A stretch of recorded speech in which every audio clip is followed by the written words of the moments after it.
সুন্দর করবি।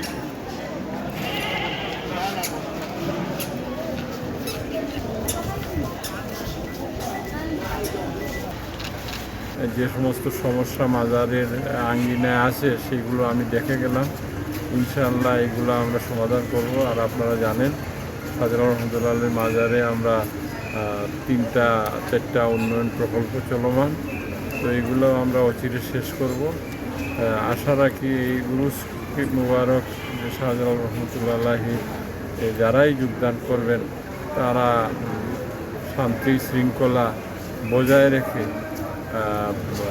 ধর্মীয় অনুশাসন মেনে আমি বিশ্বাস করি সকলেই এখানে উরুসে যোগদান করবেন। আমি এই উরুস মোবারক সফল করতে যেমনিভাবে সিটি কর্পোরেশন কাজ করবে, সিলেটের নগরবাসীও অনুরূপভাবে এই উরুস মোবারকের বিষয়ে তারাও সজাগ এবং এটা সহযোগিতা পাবে। আমি সকলকে ধন্যবাদ জানাচ্ছি।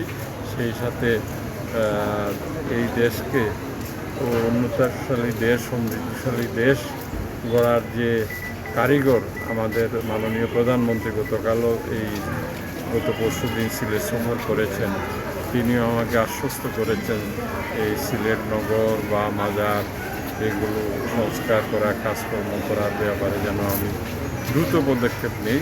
এই কাজগুলো যেগুলো হাতে নিয়েছি আমরা ওনার অনুপ্রেরণায় আমরা এগুলা সমাপ্ত করতে চাই।